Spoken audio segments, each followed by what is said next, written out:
Well, Alex, I have one more question here by the viewer Yehiha, which I very much like because this is a question that touches me a lot, and I wonder what you say about this. Very cool question here. Maybe also to tip it off in the end. The question is, I just deleted it, but it kind of said, when you play HOI4, when you create HOI4 content, which is our life and bread, do you sometimes have to force yourself? Do you hate playing it? Do you just do it because you need to get your job done? Do you have this average feeling of having to play a game even though you don't want to play it? And how do you handle it? Can I just go and grab my tea and have a pee and then I'll answer it? Because it might be... Yes, you can. Yeah. Idiot chat.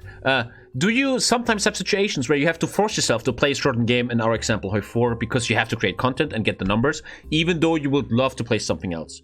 The question would be, on a broader spectrum, would you love to be more of a variety guy, but you're kind of cursed by the curse of HOI4? Yep. Yeah, so it's an interesting thing, really. Like, if you've made what, I don't know how many videos of Hearts of Iron I've made now. It must be hundreds, maybe 500 videos of Hearts of Iron. It all feels like the same, and it becomes rather repetitive. And you know, it does take the enjoyment out of it because you know exactly what's going to happen. You know that there's going to be frustrations with the in-game mechanics. But it's what YouTube clicks on, and it's what YouTube promotes and what people click on. So I partly upload Hearts of Iron content to help get me sponsors, to make sure my audience is satisfied. Because like I have to treat it like a business, right? Yeah. We are businesses, so we need to make money. I don't play HOI as much as I used to. I kind of upload more of a variety of stuff now. HOI is probably still about 50% of the content, but the other 50% I just play what I want to. So Hearts of Iron enables me to have the financial security to take more risks and cover different things. Yeah. I know when I've kind of like I've quit Hearts of Iron 4 like a few times and always gone back to it. Because like it's a game that's changed my life, really. It enabled me to do content creation full time. So I'm always going to be thankful for Hearts of Iron. And I don't hate the game. I think a lot of people think that I actually hate the game. It's just I don't stream it at all because I just want to stream whatever I want and feel like. I kind of have streaming as a way to relax. Whereas Hearts of Iron is more of it's a job. There are always going to be days that you don't enjoy, and then you'll get scenarios that you do really enjoy making. So it just depends, really. Depends day to day.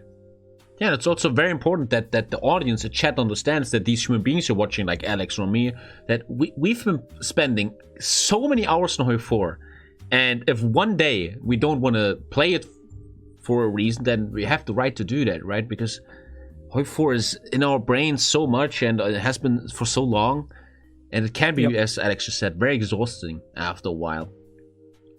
But like, in a perfect world, if you could choose what kind of YouTube channel you would like to be, would your answer be variety? Yeah, obviously, right?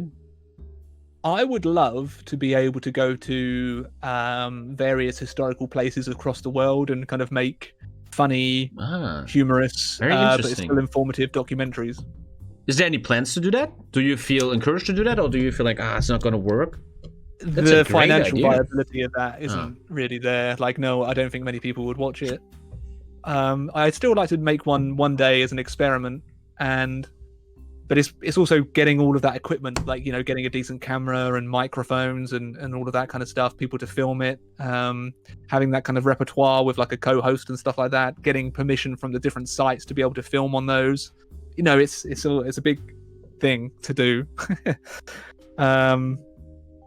But it's an interesting answer because it shows a dream in there. It shows a big motivation, and that sounds like a very good. Like my favorite video that I've made, which I should have spent more time on, and I regret not spending more time on it now. It's just a spontaneous video that I made while on holiday in Scotland. There was just me, my friend, and I just kind of messing around. It was kind of it was like a mockumentary on. A mockumentary on kind of dull historical TV programs. Okay. But this is where this comes in play, right? You do what you love, and you love the product, but it doesn't get as much views as the next Hitler game in HOI4, right? And then you kind of see that, I wouldn't say curse, but you see that, as you said, as a business, you got to get the HOI4 content out, even though there's stuff that you will enjoy much more. Yeah. I think I've struck up a nice balance now, though, because I might play Hearts of Iron a couple of times a week for 3 hours at a time, and I think that's kind of like a perfect amount for me, really. Yeah. And it's a perfect amount for my audience because I'm not oversaturating it anymore when I was uploading it every other day consistently for 2 years. And then I was also streaming it 3 to 4 times a week doing multiplayer games, which drove me insane towards the end of doing those. I fully understand that. Because I was hosting them, I was like modding them, I was modding the chat. It was just too much. Yeah, I really get that. Yeah. That's like in my chat, the problem, and this, as you just said, I used to do these roleplay games and multiplayer, competitive, blah, blah, blah. And as you just said, they're exhausting. They're just really exhausting and stressful. And the viewer sometimes doesn't get that. Why don't you play them anymore? Yeah, because they are. So, like, I don't hate Hearts of Iron. It's a game that's changed my life. But I do want to play other stuff outside of that. And I am now always going to. So I'm never going to be 100% HOI. Yeah, that's a good thing. At the moment, I'm perfectly happy covering a variety of strategy games with throwing Hearts of Iron 4 in there. I think it's a nice balance for me. And that sounds very, very good. It really must suck if you... I always sometimes wonder, like someone like Dr. Disrespect, people that are really stuck in certain games, and how do they feel there? Would they like to get out of there? I mean, if you imagine you're a huge Fortnite streamer where thousands of dollars are involved, and that one time he doesn't stream Fortnite, his view count drops by 80%, that must be very discouraging on that level, I guess. It is. I guess from my standpoint, though, like... if I upload a non-Hearts of Iron video, it will get anywhere between 25 and 50,000 views. And I'm perfectly okay with that. Like, the fact that 40,000 people clicked on a Age of Empires 3 video, again, it's like, it's not like, oh, only 40,000 people clicked on it. Yeah. It's like, oh my God, 40,000 people clicked on a video that I've made. Yeah, like it's nice. Just got to change the way your mind processes the situation and see the positive rather than always seeing the negative. I have a question there, which I never understood. I always understood it the way that if, for example, you have a YouTube channel that only uploads HOI4, the YouTube algorithm sees you as a HOI4 channel. You get certain commercials, the recommendations are different. Then, once you do a different video that, maybe I'm wrong here, I don't know much about YouTube. Let's say you make an Age of Empires video, that video will not be as commercialized as your HOI4 content because the algorithm is not sending it out to most of your viewership. This system by YouTube, this encourages the content creator to do this variety content because then you get much less views because they want you to make money with the algorithm. Is that true? Does it work like that? Let's give an example. So the Age of Empires 3 video has had a total of 449,000 impressions.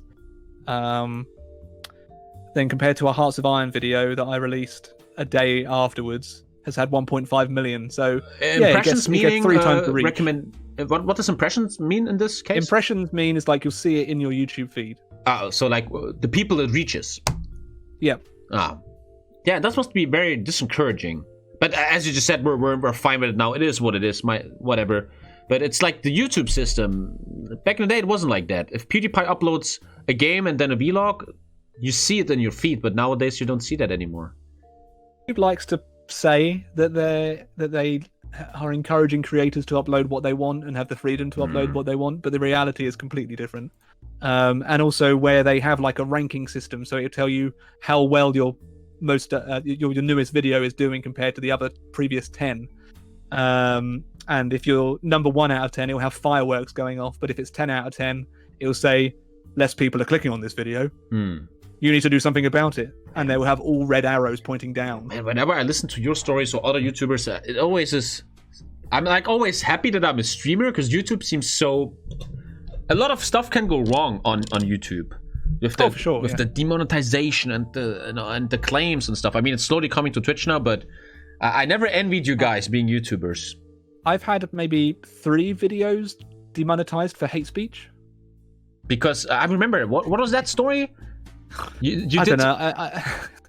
It was some bullshit. What if HOI4 started in 1952 with Germany the victor. That has limited ads because it was hate speech. And you would say that because of that title. And I censored all of the swash stickers. My face is on the swash sticker instead. Huh. So why would you think why that is demonetized? Because I think that the subject matter is like Hitler's still alive or whatever. I don't know. They don't give you a reason. They just say it's hate speech. They won't give you a that's what I always reason. see. Yeah, no reason, and then you have to appeal it and all that stuff and shit. Man, no, this didn't give me the option to appeal it. So it was monetized. Then they did a manual review and demonetized it, and they don't give you an option to appeal. Yes, Marconi's saying the lack of reason is a big issue. That they don't give you enough reason. Yeah. Ah. But what can you do? Like, it is what it I is. always felt they have billions and billions of videos every day, and they can't keep up, and the bots are always looking through the videos and stuff. Obviously, not so easy.